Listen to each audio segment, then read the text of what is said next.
Exchange rate determination এই চ্যাপ্টারের উপর আমি আজকে ৫ নম্বর ক্লাস নিব। আজকের ক্লাসে আমরা শীটের ১১ থেকে অঙ্ক করা স্টার্ট করব। আচ্ছা, প্রবলেম ১১ তে যাওয়ার আগে আমরা একটু বেসিক বিষয় জেনে নেই। এই বেসিকগুলো হচ্ছে ১১ নম্বর অঙ্কের জন্য কাজে লাগবে। ইনডিরেক্ট কোটেশন বলতে আমরা আসলে কি বুঝি? দেশীয় মুদ্রার ১ ইউনিট কেনার জন্য প্রয়োজনীয় বৈদেশিক মুদ্রার পরিমাণ। হ্যাঁ? দেশীয় মুদ্রার ১ ইউনিট কেনার জন্য প্রয়োজনীয় বৈদেশিক মুদ্রার পরিমাণ, যাকে আমরা ইনডিরেক্ট কোটেশন বলে থাকি। আমি একটা এক্সাম্পল দিয়েছি যে direct quote is Indian rupee 98 oblique US dollar. মানে এখানে একটা আমরা স্পট রেট দেখতে পাচ্ছি যে ইন্ডিয়ান রুপি 98 সমান হচ্ছে ইউএস ডলার 1। তার মানে তুমি 98 ইন্ডিয়ান রুপির সাহায্যে $1 মানে পারচেস করতে পারবা, বা $1 দিয়ে 98 ইন্ডিয়ান রুপি পাওয়া যায়। এটা একটা স্পট রেট, হ্যাঁ, যেখানে বলা আছে ডিরেক্ট কোট। আচ্ছা, এখন এই ডিরেক্ট কোড থেকে যদি আমরা ইনডিরেক্ট কোড বা ইনডিরেক্ট কোটেশন বের করতে চাই, তাহলে বিষয়টা কি দাঁড়াচ্ছে? মানে এখানে আমরা ইনডিরেক্ট কোটেশন দিয়ে বুঝতেছি দেশীয় মুদ্রার ১ ইউনিট কেনার জন্য প্রয়োজনীয় বৈদেশিক মুদ্রার পরিমাণ। দেশীয় মুদ্রার ১ ইউনিট কেনার জন্য। হ্যাঁ, এইখানে কিন্তু আমরা দেখতে পাচ্ছি যে 98 ইন্ডিয়ান রুপি সমান হচ্ছে ইউএস ডলার 1। এখানে 98 এটা হচ্ছে দেশীয় মুদ্রা, আর এই যে ইউএস ডলার 1 এটা হচ্ছে বৈদেশিক মুদ্রা। তাহলে এক বৈদেশিক মুদ্রার সাহায্যে 98 ইন্ডিয়ান রুপি পাওয়া যায়। কিন্তু আমার দরকার হচ্ছে এক ইন্ডিয়ান রুপিতে, হ্যাঁ, এক ইন্ডিয়ান রুপিতে কতটুকু ইউএস ডলার পাওয়া যাবে। হ্যাঁ, এক ইন্ডিয়ান রুপিতে কতটুকু ইউএস ডলার পাওয়া যাবে। হ্যাঁ, এই যে বলা আছে দেশীয় মুদ্রার ১ ইউনিট কেনার জন্য, দেশীয় মুদ্রার ১ ইউনিট কেনার জন্য প্রয়োজনীয় বৈদেশিক মুদ্রার পরিমাণ। ঠিক আছে, তার মানে আমার দরকার হচ্ছে এক ইন্ডিয়ান রুপিতে কতটুকু ইউএস ডলার পাওয়া যাবে। এটাকে আমরা ইনডাইরেক্ট কোটেশন বলে থাকি। তো ইনডাইরেক্ট কোটেশন বা ইনডাইরেক্ট কোড বের করার সূত্র হচ্ছে 1 ডিভাইড বাই ডিরেক্ট কোড বা 1 divide by direct quotation. So 1 divide by 98, এই যে আমাদের দেশীয় যে মুদ্রাটা আছে সেটা বসাই দিব 98, তাহলে আমাদের রেজাল্ট আসবে ইউএস ডলার 0.0102 পার ইন্ডিয়ান রুপি। মানে এক ইন্ডিয়ান রুপি পরিবর্তে আমরা হচ্ছে ইউএস ডলার ব্যয় করতে হবে 0.0102, হ্যাঁ, ডলার ব্যয় করতে হবে।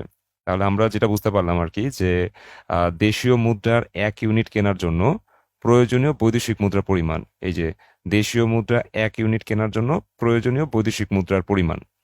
আচ্ছা, এবার আসি ডিরেক্ট কোটেশন বলতে আমরা আসলে কি বুঝি। এটা ইনডিরেক্ট কোটেশনের বিপরীত হচ্ছে ডিরেক্ট কোটেশন। আচ্ছা, ডিরেক্ট কোটেশনে আমরা লিখেছি যে বৈদেশিক মুদ্রার ১ ইউনিট কেনার জন্য, হ্যাঁ, বৈদেশিক মুদ্রার ১ ইউনিট কেনার জন্য কত পরিমাণ দেশীয় মুদ্রার প্রয়োজন।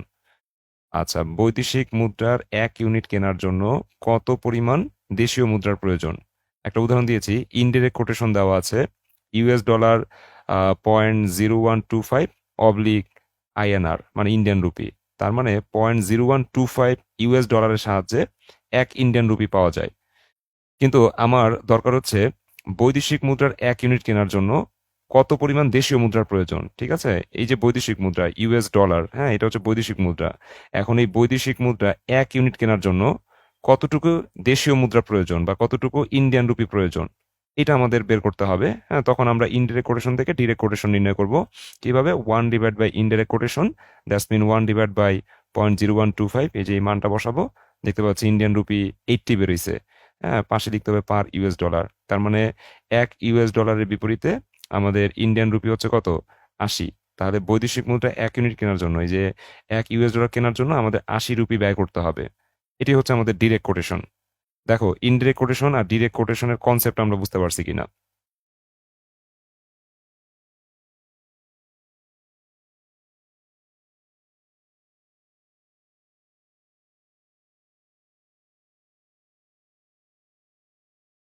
আচ্ছা, জি স্যার, বুঝতে পেরেছি। ঠিক আছে, তারপরও আমি আরেকবার একটু সংক্ষেপে আলোচনা করে দেই, কারণ জিনিসটা খুবই ক্রিটিক্যাল।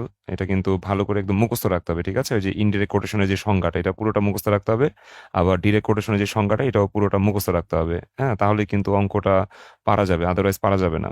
আমি আবারও সংক্ষেপে একটু বলে দিচ্ছি যে ইনডিরেক্ট কোটেশন দিয়ে আসলে কি বোঝায়।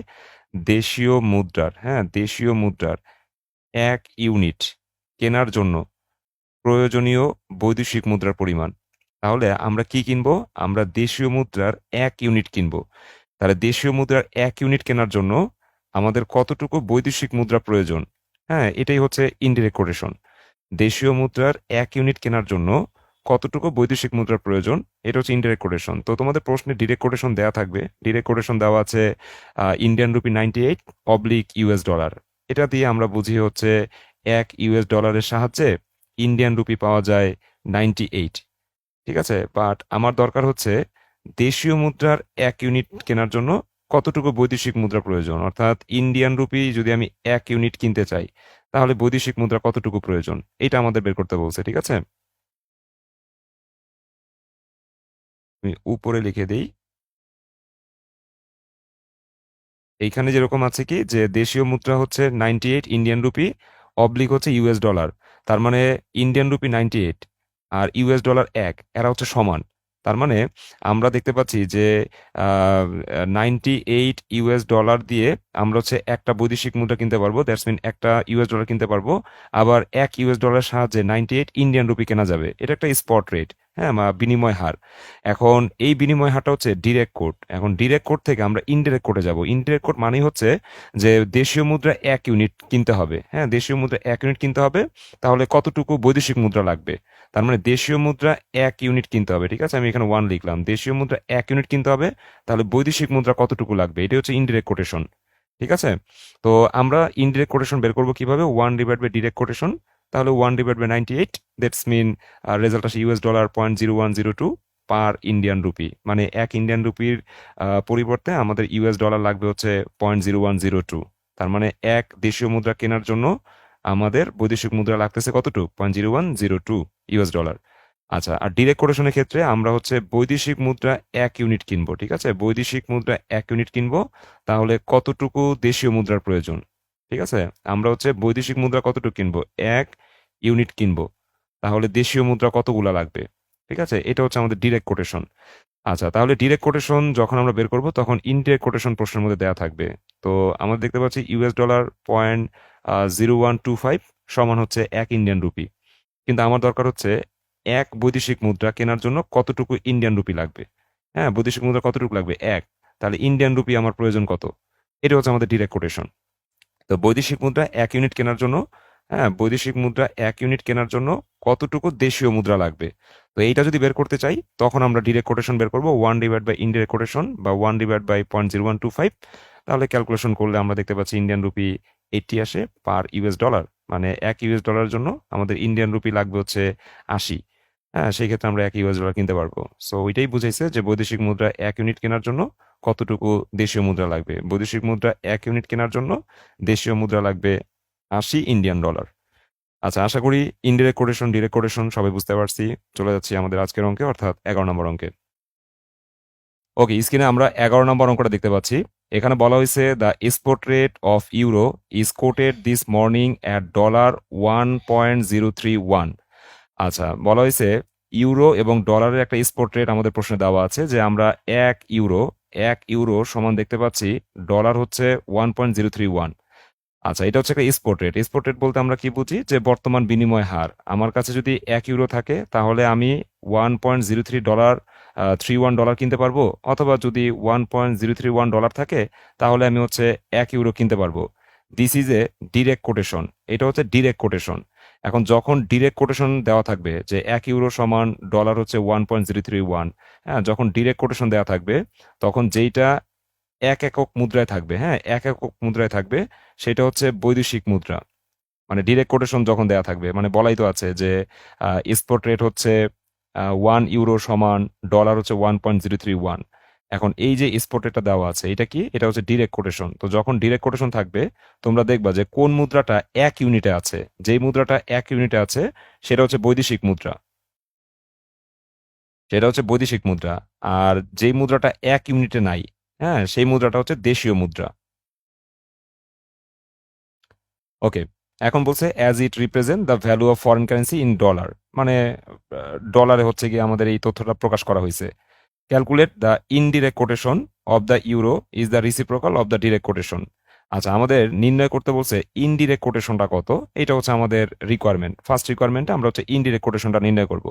তো আমাদের অঙ্কের মধ্যে একটা ডিরেক্ট কোটেশন দেওয়া ছিল যে 1 ইউরো সমান হচ্ছে কত, ডলার 1.031। তা আমি বলছিলাম যে যদি প্রশ্নের মধ্যে ডিরেক্ট কোটেশন দেওয়া থাকে, যদি প্রশ্নের মধ্যে ডিরেক্ট কোটেশন দেওয়া থাকে তাহলে যেটা এক এককে থাকবে আর কি, হ্যাঁ, এককে থাকবে, সেটা হচ্ছে বৈদেশিক মুদ্রা। আর যেটা হচ্ছে তোমার এককে থাকবে না, সেটা হচ্ছে দেশীয় মুদ্রা। তো 1 ইউরোর সাহায্যে আমরা দেশীয় মুদ্রা পাবো কতটুক? $1.031। আচ্ছা, এখন যখন ইনডিরেক্ট কোটেশন বের করতে বলছে, তখন বিষয়টা হয়ে যাবে এরকম যে এক দেশীয় মুদ্রায় কতটুকু বৈদেশিক মুদ্রা পাওয়া যাবে। ঠিক আছে, এক দেশীয় মুদ্রায় কতটুকু বৈদেশিক মুদ্রা পাওয়া যাবে, এটা হচ্ছে আমাদের ইনডিরেক্ট কোটেশন। তা আমরা রিকোয়ারমেন্ট 1 দিয়ে লিখলাম ক্যালকুলেশন অফ ইনডিরেক্ট কোটেশন।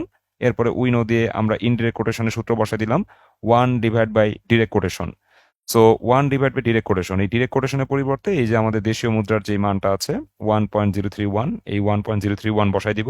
তাহলে ভাগ করলে আমরা দেখতে পাচ্ছি ইউরোর সিম্বল হচ্ছে এই যে এটা, হ্যাঁ, এই যে এইভাবে জাস্ট দিয়ে মাঝখানে দুইটা দাগ দিয়ে দিতে হবে। তো আমাদের 1 ডিভাইড বাই 1.031, এই ভাগটা করলে আমাদের ইউরো আসে কত? 0.9699। পাশে লিখতে হবে পার ডলার। তার মানে আমরা $1 মানে এক দেশীয় মুদ্রায় বৈদেশিক মুদ্রা পাচ্ছি কতটুক? বৈদেশিক মুদ্রা পাচ্ছি হচ্ছে 0.9699। ঠিক আছে, এক দেশীয় মুদ্রায় আমরা বৈদেশিক মুদ্রা পাচ্ছি কতটুকু? 0.9699। এটাই কিন্তু আমাদের ইনডিরেক্ট কোটেশন। ঠিক আছে, এক দেশীয় মুদ্রায় কতটুকু বৈদেশিক মুদ্রা পাওয়া যাবে, এই যে হ্যাঁ, ইনডিরেক্ট কোটেশনে আমরা কি লিখছি? এক দেশীয় মুদ্রায় কতটুকু বৈদেশিক মুদ্রা পাওয়া যাবে, এক দেশীয় মুদ্রায় কতটুকু বৈদেশিক মুদ্রা পাওয়া যাবে। তো আমরা দেখতে পাচ্ছি সরি, এক দেশীয় মুদ্রায় আমরা বৈদেশিক মুদ্রা পাচ্ছি 0.9699। আচ্ছা, এরপরে আমাদের অঙ্কের মধ্যে বলছে if you initially receive the direct quotation you can take the reciprocal of it to obtain the direct quote.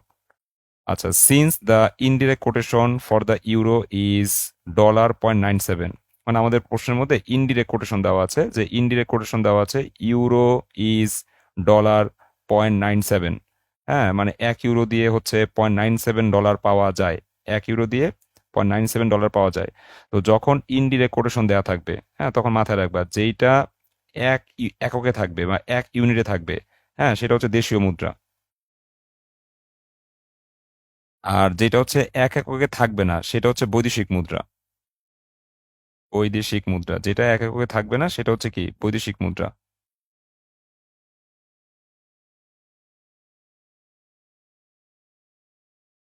আচ্ছা, ক্যালকুলেট ডিরেক্ট কোটেশন, তাহলে ডিরেক্ট কোটেশন কত এটা আমাকে নির্ণয় করতে বলছে।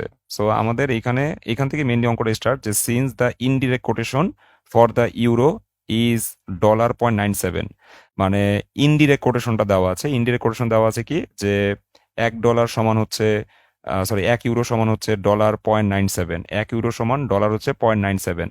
তো আমি বলছিলাম যে যদি তোমার কাছে ইনডিরেক্ট কোটেশন দেওয়া থাকে, সেখান থেকে তো ডিরেক্ট কোটেশনে আসতে হবে। আচ্ছা, ওইটা পরের ব্যাপার যে ডিরেক্ট কোটেশনে কিভাবে আসবো। প্রথমত আমাদের ইনডিরেক্ট কোটেশন যে দেওয়া থাকবে, হ্যাঁ, সেইখানে আমরা দেখবো যে কোন মুদ্রাটা এককে আছে। তো ইউরোটা এককে আছে। তো ইনডিরেক্ট কোটেশনের ক্ষেত্রে যেই মুদ্রাটা এককে থাকবে সেটা হচ্ছে দেশীয় মুদ্রা, আর যেটা এককে থাকবে না সেটা হচ্ছে বৈদেশিক মুদ্রা। এখন আমাদের ডিরেক্ট কোটেশন নির্ণয় করতে বলছে। ঠিক আছে, সো ডিরেক্ট কোটেশনের কনসেপ্টটা কি আমরা একটু দেখে আসি। ডিরেক্ট কোটেশনের কনসেপ্টটা হচ্ছে বৈদেশিক মুদ্রার 1 ইউনিট কেনার জন্য, হ্যাঁ, কত পরিমাণ দেশীয় মুদ্রার প্রয়োজন। তাহলে আমরা কিনবো কি? বৈদেশিক মুদ্রা একক কিনবো। তাহলে কতটুকু দেশীয় মুদ্রা লাগবে?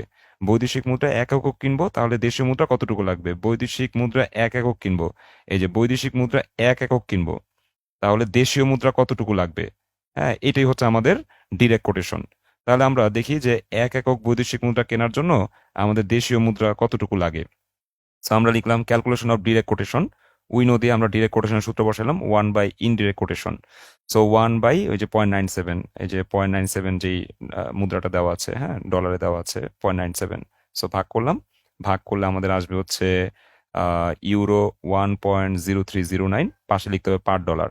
তার মানে আমরা হচ্ছে বৈদেশিক মুদ্রা 1 একক কেনার জন্য আমাদের দেশীয় মুদ্রা লাগবে হচ্ছে 1.0309 ইউরো। এই হচ্ছে আমাদের 11 নম্বর অঙ্ক। দেখো তো 11 নম্বর অঙ্ক আমরা বুঝতে পারছি কিনা, বা কারো কোনো কোশ্চেন আছে কিনা 11 নম্বর অঙ্ক নিয়ে।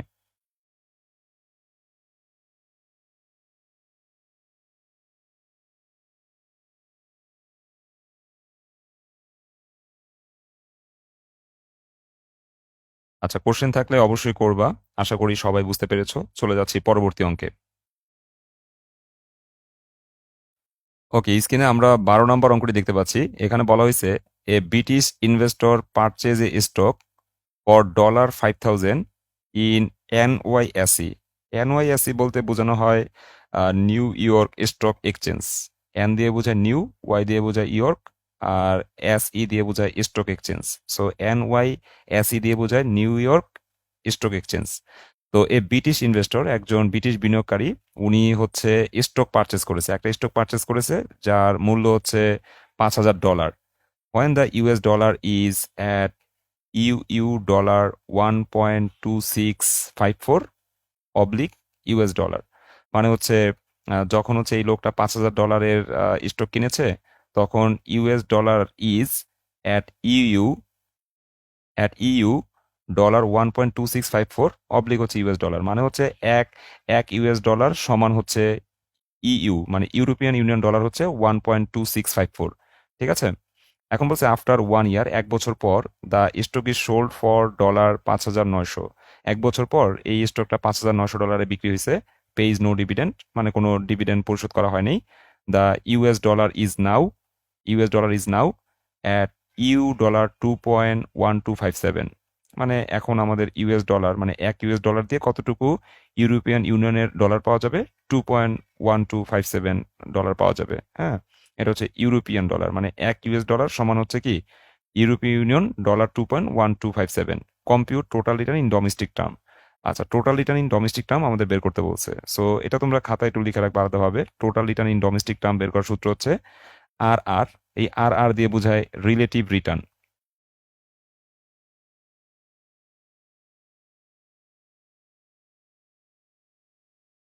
আচ্ছা, relative return into ending value of foreign currency divide by beginning value of foreign currency bracket close -1।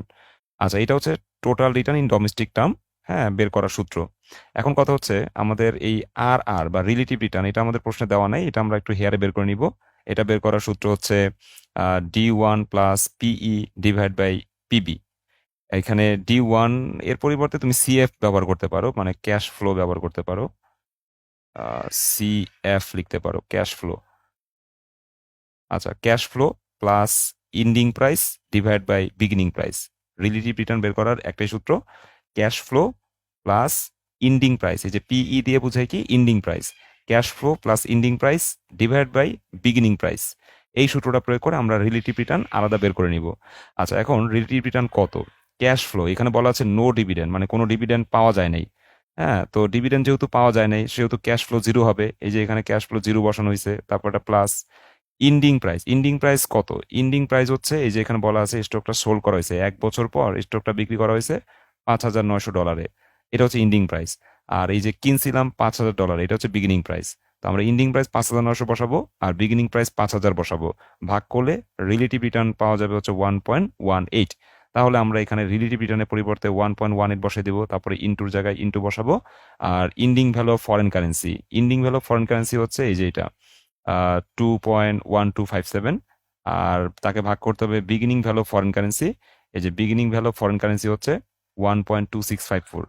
Bracket close করে -1 দিব, দেন ক্যালকুলেশন করলে আমরা দেখতে পাচ্ছি total return in domestic term আসে হচ্ছে 98.22%। ঠিক আছে, এটা যা সূত্র মুখস্থ রাখতে হবে যে total return in domestic term যখন বের করতে বলবে তখন সূত্রটা হচ্ছে আর গুণন ending value of foreign currency divide by beginning value of foreign currency bracket close -1। তো আমরা এই সূত্রের মধ্যে জাস্ট মান বসাবো। Ending value of foreign currency এটা প্রশ্নে দেওয়াই থাকবে। ওই যে আমাদের দুইটা স্পট রেট দেওয়া আছে না, একটা বছরের শুরুতে একটা বছরের শেষে। তো বছরের শুরুতে যে স্পট রেটটা দেওয়া আছে সেটা হচ্ছে beginning value of foreign currency, আর বছর শেষে যে স্পট রেটটা দেওয়া আছে সেটা হচ্ছে ending value of foreign currency. তো আমরা রিলেটিভ রিটার্নটা জাস্ট হেয়ারে বের করে নিব, আসছে 1.18। আর ending value of foreign currency এটা এই যে এটা 2.1257। আর beginning value of foreign currency হচ্ছে এটা 1.2654। এরপরে -1 লিখে আমরা ক্যালকুলেশন করলাম, 98.22% চলে আসবে। আশা করি 12 নম্বর অঙ্ক তোমরা বুঝতে পারছো। চলে যাচ্ছে পরবর্তী অঙ্কে। ওকে, স্ক্রিনে আমরা 13 নম্বর অঙ্কটা দেখতে পাচ্ছি। এইখানে 13 নম্বর অঙ্কে বলা হয়েছে assume the spot rate of British pound is $1.73। মানে 1 ব্রিটিশ পাউন্ড দিয়ে তোমরা হচ্ছে ডলার পাবা 1.73। আচ্ছা, expected spot rate 1 year from now, মানে 1 বছর পর আমাদের প্রত্যাশিত spot rate assume to be $1.66। মানে 1 ব্রিটিশ পাউন্ডের সাহায্যে তোমার $1.66 পাওয়া যাবে। হ্যাঁ, এখানে একটা ডেপ্রিসিয়েশন হয়েছে আর কি, হ্যাঁ, ডলারের ব্রিটিশ পাউন্ডের বিপরীতে ডলারের একটা ডেপ্রিসিয়েশন হয়েছে, এটা আমরা দেখতে পাচ্ছি যে আজকের যে স্পট রেটটা আছে, হ্যাঁ, আজকের যে বিনিময় হারটা আছে সেখানে আমরা দেখতে পাচ্ছি এক ব্রিটিশ পাউন্ড দিয়ে আমরা হচ্ছে $1.73 পাচ্ছি, মানে অনেক বেশি ডলার পাচ্ছি। আর এক বছর পরের যে স্পট রেট, হ্যাঁ, এক বছর পরের যে এক্সপেক্টেড স্পট রেট, সেখানে আমরা দেখতে পাচ্ছি এক ব্রিটিশ পাউন্ড দিয়ে আমরা ডলার কম পাচ্ছি, আগের চেয়ে $1.66 পাচ্ছি। সো ডলারের একটা ডেপ্রিসিয়েশন হয়েছে। সো এখানে বলছে what percent depreciation does this reflect. So এখানে কত পার্সেন্ট ডেপ্রিসিয়েশন হয়েছে, তো আমরা সেই ডেপ্রিসিয়েশনের পার্সেন্টেজটা নির্ণয় করব, ঠিক আছে। সো আমরা এখানে লিখলাম যে এক্সপেক্টেড ডেপ্রিসিয়েশন অথবা পার্সেন্টেজ ডেপ্রিসিয়েশন যাই লিখি না কেন, তো আমরা এটা সমান সূত্র বসাবো যে ইন্ডিং ইন্ডিং স্পট রেট বা এক্সপেক্টেড স্পট রেট, হ্যাঁ, এই যে SR1 দিয়ে বোঝানো হয় এক্সপেক্টেড স্পট রেট, এটা তোমরা গিভেনে লিখে নিবা যে এক্সপেক্টেড স্পট রেট SR1 তার মান হচ্ছে $1.66, আর হচ্ছে কারেন্ট স্পট রেট, হ্যাঁ, এটা হচ্ছে তোমার $1.73। এটা গিভেনে লিখে দেন তোমরা সূত্র বসাই দিবা যে SR1 minus SR0 divide by SR0 into 100। তো SR1 থেকে SR0 বিয়োগ করবা, তো SR1 হচ্ছে ওই যে এক্সপেক্টেড স্পট রেট 1.66, এই যে 1.66 বসাইলাম, তারপর মাইনাস করতে হবে SR0, SR0 হচ্ছে 1.73, এই যে 1.73 বসাইলাম, তাকে ভাগ করতে হবে SR0 মানে কারেন্ট স্পট রেট দ্বারা, দ্যাটস মিন 1.73 দ্বারা ভাগ করতে হবে এবং 100 গুণ করতে হবে। দেখতে পেলাম যে ডলারের ডেপ্রিসিয়েশনের হার হচ্ছে -4.05%। ঠিক আছে। তো আমাদের অঙ্কের মধ্যে যখন হচ্ছে দুইটা স্পট রেট দেওয়া থাকবে, মানে একটা তো কারেন্ট স্পট রেট, এই যে এক ব্রিটিশ পাউন্ড দিয়ে আমরা ডলার পাচ্ছি 1.73, আর এক বছর পরের একটা স্পট রেট দেওয়া আছে, সেটাকে আমরা এক্সপেক্টেড স্পট রেট বলে থাকি। হ্যাঁ, এক্সপেক্টেড মানে প্রত্যাশিত, তার মানে যেটা ভবিষ্যৎ সেটাকে আমরা প্রত্যাশিত বলি। তো ভবিষ্যতের যেই স্পট রেটটা দেওয়া থাকবে সেটাকে আমরা বলবো এক্সপেক্টেড স্পট রেট। তো এক্সপেক্টেড স্পট রেট হচ্ছে তোমার $1.66, মানে এক ব্রিটিশ পাউন্ড দিয়ে $1.66 তুমি পাচ্ছ। তো আমরা কিন্তু কারেন্টেই বেশি পাচ্ছি, এক ব্রিটিশ পাউন্ডের সাহায্যে আমরা ডলার পাচ্ছি 1.73, আর এক বছর পর এক ব্রিটিশ পাউন্ডের বিপরীতে ডলার পাচ্ছি 1.66। হ্যাঁ, ডলার কিন্তু আমরা কম পাচ্ছি, সো এখানে একটা ডেপ্রিসিয়েশন হয়েছে। হ্যাঁ, তো আমরা ওই ডেপ্রিসিয়েশনটা বের করে ফেললাম কিভাবে, SR1 minus SR0 divide by SR0 into 100। আমাদের রেজাল্ট আসলো -4.05%। আচ্ছা, এই 13 নম্বর অঙ্কটা যদি পারি, 13-র মতো একটা অঙ্ক এক্সট্রা করে ফেলবো। সেটা হচ্ছে জাস্ট ওই অঙ্কটারই একটা বিপরীত অঙ্ক, এটাকে আমরা এক্সট্রা লিখে রাখি, এটা শীটের মধ্যে নাই। এই অঙ্কটার মধ্যে বলা আছে assume the spot rate of British pound is dollar হচ্ছে 1.66, মানে এক ব্রিটিশ পাউন্ড দিয়ে আমরা $1.66 পাবো। এখন বলছে expected spot rate 1 year from নাও, এখন থেকে এক বছর পর আমাদের প্রত্যাশিত স্পট রেট হচ্ছে কত, $1.73। তাহলে এক ব্রিটিশ পাউন্ড দিয়ে আমরা হচ্ছে কতটুকু ডলার পাচ্ছি, $1.66 পাচ্ছি। আর আমরা পরবর্তীতে এক ব্রিটিশ পাউন্ডের সাহায্যে $1.73 পাচ্ছি, সো ডলার বেশি পাচ্ছি। হ্যাঁ, আগে ডলার কম পেতাম, এখন এক ব্রিটিশ পাউন্ড দিয়ে আমরা ডলারটা বেশি পাচ্ছি। তো এখানে বলছে what percent appreciation does this reflect, মানে এখানে আমাদের ওই ডেপ্রিসিয়েশনের যে বিপরীত আর কি, হ্যাঁ, অ্যাপ্রিসিয়েশন বের করতে বলছে। সো ওই সেম সূত্রই আমরা প্রয়োগ করব যে আমাদের SR1 minus SR0 divide by SR0 into 100। তো SR1 কত, SR1 হচ্ছে যেটা ইন্ডিং, হ্যাঁ, বা যেটা এক্সপেক্টেড, সেটাকে আমরা হচ্ছে এক্সপেক্টেড স্পট রেট, সেটাকে আমরা SR1 বলবো, আর যেটা বছরের শুরুতে ছিল সেটা হচ্ছে কারেন্ট স্পট রেট। তো SR1 থেকে SR0 বিয়োগ করে SR0 দ্বারা ভাগ করবো, 100 দিয়ে গুণ করবো, দেখতে পাচ্ছি আমাদের অ্যাপ্রিসিয়েশন হয়েছে 4.22%। এই অঙ্কটা এক্সট্রা করে রেখো। আচ্ছা, 1 মিনিট 51 সেকেন্ড সময় আছে। আচ্ছা, দেখি আরেকটা অঙ্ক আমরা করি। এটা হচ্ছে আমাদের শীটের 14 নম্বর অঙ্ক, ঠিক আছে। এই 14 নম্বর অঙ্ক এটা তোমরা করে ফেলবা, এটা আমি বুঝাই দিচ্ছি কিভাবে করতে হবে। এখানে বলা হয়েছে অ্যাজুম দ্যাট, ধরে নাও annual interest rate in US আর 4%, মানে ইউএসএ ইউনাইটেড স্টেটে আমাদের ইন্টারেস্ট রেট কয় percent, 4%। While interest rate in France, মানে ফ্রান্সে ইন্টারেস্ট রেট হচ্ছে 6%। তাহলে দুইটা দেশের ইন্টারেস্ট রেট দেওয়া আছে। ইউএস এর ইন্টারেস্ট রেট হচ্ছে কয় পার্সেন্ট, 4%, আর ফ্রান্সের ইন্টারেস্ট রেট কয় পার্সেন্ট, 6%। এখন বলছে according to interest rate parity. Interest rate parity বলতে আমাদের হচ্ছে গিয়ে ওই যে ইন্টারেস্ট আর ফরওয়ার্ড এক্সচেঞ্জ রেটের মধ্যে একটা সম্পর্ক নির্দেশ করে আর কি। আচ্ছা, যাই হোক, according to interest rate parity what should the forward rate premium or discount of the euro be. আচ্ছা, আমাদের বলছে forward rate premium or discount নির্ণয় করতে। তো আমরা ওই ফরওয়ার্ড রেট প্রিমিয়াম বের করার একটা সূত্র আছে, যে যখন তোমার কাছে ইন্টারেস্ট রেট দেওয়া থাকে দুইটা দেশের, হ্যাঁ, তখন forward rate premium or discount বের করার একটা সূত্র আছে। এই যে সূত্রটা ফরওয়ার্ড রেট প্রিমিয়ামের সূত্র। হ্যাঁ, যদি মাইনাস আসে তাহলে বুঝতে পারি ডিসকাউন্ট, আর যদি পজিটিভ আসে তাহলে বুঝতে পারি প্রিমিয়াম। তো আমাদের জাস্ট হচ্ছে ফরওয়ার্ড রেট প্রিমিয়াম নির্ণয় করতে হবে। মাইনাস আসলে ওটা ডিসকাউন্ট বোঝায়, আর পজিটিভ আসলে প্রিমিয়াম বোঝায়। তো অঙ্কের মধ্যে দুইটা দেশের যেই ডিসকাউন্ট রেট দেওয়া আছে, হ্যাঁ, এখানে প্রথম যেই দেশটা থাকবে সেটাকে আমরা বলবো হচ্ছে হোম ইন্টারেস্ট রেট। প্রথম দেশে যে ইন্টারেস্ট রেট সেটা হচ্ছে হোম ইন্টারেস্ট রেট, আর দ্বিতীয় দেশে যে ইন্টারেস্ট রেটটা থাকবে সেটাকে আমরা বলবো ফরেন ইন্টারেস্ট রেট। তাহলে আমাদের অঙ্কের শুরুতেই আমরা গিভেনে লিখবো হোম ইন্টারেস্ট রেট, যাকে আইএইচ দ্বারা প্রকাশ করা হয়। আইএইচ হচ্ছে 4%। আর লিখবো ফরেন ইন্টারেস্ট রেট, যাকে আইএফ দ্বারা প্রকাশ করা হয়। আইএফ হচ্ছে 6% অর 0.06। এখন আমরা হচ্ছে forward rate premium that's mean P এর মানটা বের করব। সূত্রের সাহায্যে মান বসাই দিব, রেজাল্ট আসবে।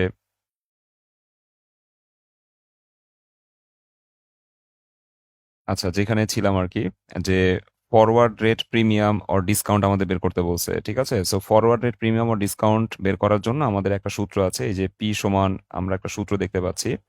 হ্যাঁ, এই সূত্রটার সাহায্যে আমরা forward rate premium or discount বের করতে পারি। রেজাল্টটা যদি নেগেটিভ আসে তাহলে ডিসকাউন্ট, আর রেজাল্টটা পজিটিভ আসলে ফরওয়ার্ড রেট প্রিমিয়াম বের হয়।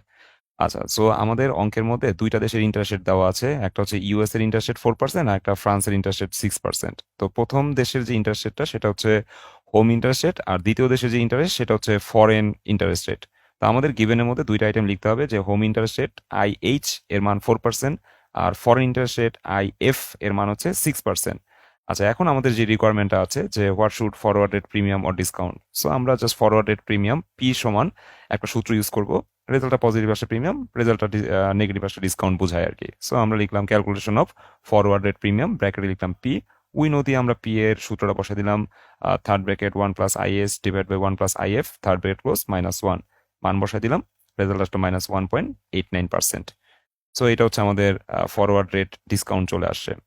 আচ্ছা, এরপরে আমাদের রিকোয়ারমেন্ট দিতে বলছে যে if the euros spot rate is $1.10, মানে ইউরোর স্পট রেট, হ্যাঁ, $1.10, মানে $1 সাহায্যে $1.10 পাওয়া যায়। তো এই স্পট রেটটা যদি তোমার কাছে দেওয়া থাকে, what should be 1 year forward rate of the euro be, তাহলে 1 ইয়ার ফরওয়ার্ড রেট কত সেটা তোমাকে বের করতে বলছে। এখন 1 ইয়ার ফরওয়ার্ড রেট বা ফরওয়ার্ড রেট বের করার সূত্র হচ্ছে এসআর ইন্টু 1 + পি। তো এসআর দিয়ে বোঝায় স্পট রেট। এই যে আমাদের প্রশ্নের মধ্যে একটা স্পট রেট দেওয়া আছে, যে $1 সমান হচ্ছে $1.10। সো আমরা হচ্ছে স্পট রেটের পরিবর্তে 1.10, মানে যে স্পট রেটটা দেওয়া আছে সেই 1.10 বসাবো। এরপরে 1 + পি। এখন পি এর মান হচ্ছে এই যে আমাদের যেই ফরওয়ার্ড রেট প্রিমিয়াম ও ডিসকাউন্ট যেটা বের করেছি। হ্যাঁ, তো পি এর মানটা নেগেটিভে আছে, -1.89%। আমরা দশমিক এই মানটা বসাবো আর কি। হ্যাঁ, -0.0189। তো আমি এখানে এই যে মাইনাস, প্লাসে মাইনাসে মাইনাস হয়ে পি এর মানটা বসলো হচ্ছে 0.0189। ক্যালকুলেশন করলে আমরা দেখতে পাচ্ছি এক বছরের ফরওয়ার্ড রেট হচ্ছে $1.07921। তো যখন আমাদের অঙ্কের মধ্যে একটা স্পট রেট দেওয়া থাকবে, তারপরে ফরওয়ার্ড রেট নির্ণয় করতে বলবে, তখন কিন্তু আমরা হচ্ছে এফ সমান এসআর ইন্টু 1 + পি এই সূত্রটা প্রয়োগ করে আমরা ফরওয়ার্ড রেটটা নির্ণয় করতে পারবো, ঠিক আছে। সো ফরওয়ার্ড রেট নির্ণয়ের জন্য ওই যে এসআর এর পরিবর্তে আমরা স্পট রেটটা বসাই দিব, আর হচ্ছে 1 + পি, পি এর পরিবর্তে ওই যে আমাদের ফরওয়ার্ড রেট প্রিমিয়ামের যে মানটা আসে, পজিটিভ বা নেগেটিভ যে মানটা আসে, সেই মানটা আমরা পি এর পরিবর্তে বসাই দিব। দেন ক্যালকুলেশন করলেই আমরা ফরওয়ার্ড রেট বা এফ এর মান কত সেটা জানতে পারবো। তো এই ছিল আমাদের আজকের ক্লাস। তোমরা হচ্ছে যে কটা অঙ্ক আমি বুঝাই দিলাম বা করাই দিলাম, সেই কটা অঙ্ক তোমরা খাতায় করে ফেলবা, ঠিক আছে। 11 থেকে 14। আর সম্ভবত এই চ্যাপ্টার উপর আর একটা ক্লাস হবে, ইনশাল্লাহ ওই এক ক্লাসে আমরা এই চ্যাপ্টারটা শেষ করে ফেলবো।